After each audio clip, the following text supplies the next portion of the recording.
Donc avec Louane, ça fait de nombreuses années qu'on se connaît et qu'on est un trio inséparable avec Coralie. On a toujours tout fait ensemble, mais même nos mères l'aiment plus que nous, donc on est vraiment, mais vraiment très très très très proches de Louane. Et donc pour raconter leur rencontre, tout simplement, c'était comme deux centres commerciaux, notamment Zara. Un jour, il y a quelqu'un qui nous interpelle quand on allait sortir de la boutique et en nous disant attendez les filles, donc surtout parce qu'on était surprises et simplement parce que Louane avait oublié son portefeuille. Et donc du coup, ils se sont regardés, c'était le coup de foudre entre les deux. Et donc depuis ce jour-là, ils ne sont jamais quittés.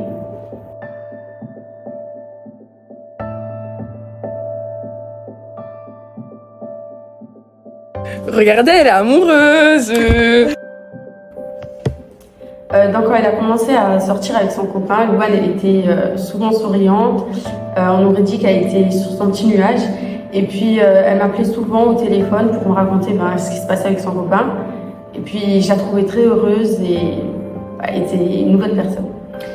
Dès le début de la relation, je voyais qu'elle était bien et qu'elle était heureuse, mais comme toute mère, j'étais un peu inquiète pour ma fille parce que c'était son premier copain, j'avais pas envie qu'on lui fasse de mal et j'avais envie que ça se passe bien pour elle, mais au final, même si j'ai pris un peu de temps à l'accepter, je me suis dit que c'était peut-être le bon pour elle et que je devais lui laisser une chance, quoi.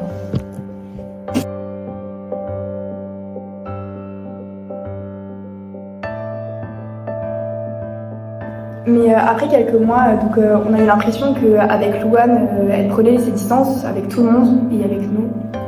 On n'avait plus de ses nouvelles pendant plusieurs semaines et vraiment, elle répondait ni à nos appels ni à nos messages. Et lorsqu'on lui demandait tout simplement de sortir ou tout simplement de venir nous voir, à chaque fois elle nous disait non parce qu'elle était avec son copain.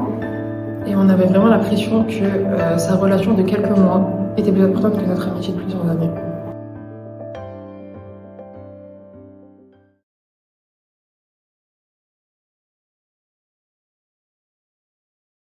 Arrête de leur répondre. Mais- Tu dois penser à moi, c'est tout. C'est ma famille. Je n'ai rien à foutre, t'es qu'une salope. Ils s'inquiètent pour moi. Sale pute, combien de fois je vais te le répéter? Quand je te parle, tu la fermes. Du coup, on s'est énormément inquiété pour Louane et on en a parlé avec sa sœur qui, avec sa mère, ont été la voir pour reprendre de ses nouvelles.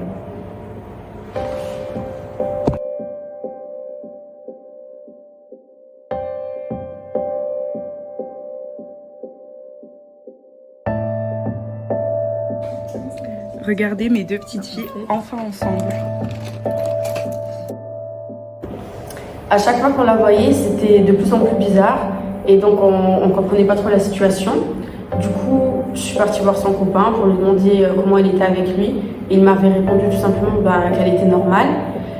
Et juste après, je lui ai demandé pour parler avec ma sœur, sauf qu'il m'a dit qu'elle n'était pas là, alors que j'avais entendu un bruit dans la cuisine, un robinet, je sais pas.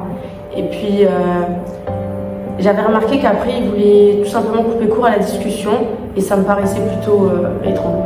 C'est vrai que c'est à partir de ce moment-là qu'on a commencé à se poser des questions et à s'inquiéter pour elle.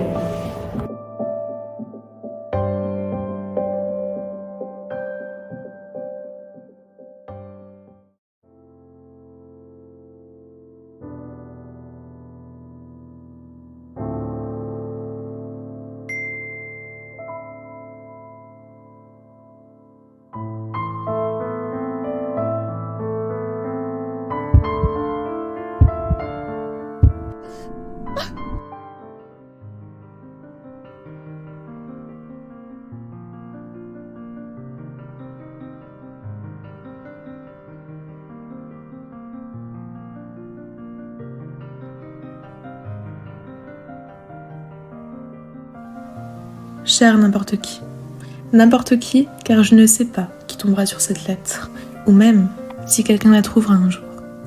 Je suis sincèrement désolée. Si tu lis cela, c'est que j'ai enfin réussi. Un jour, j'ai cru en ce beau jour. Un jour, j'ai cru en l'amour. Heureuse de t'avoir rencontré, je m'y suis attachée. Je ressens une douleur inexplicable, une peine si forte qui a pour but de me rendre coupable. Les mensonges qui se sont empilés ont réussi à détruire mes souvenirs. Pourtant, je reconstruirai mon empire et je réussirai à t'oublier.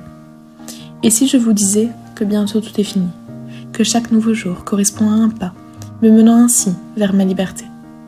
C'est une histoire finie, en cours d'écriture, effacée par celui qui a aimé me faire souffrir. Encore une fois, je suis sincèrement désolée. Mon jour de liberté est arrivé.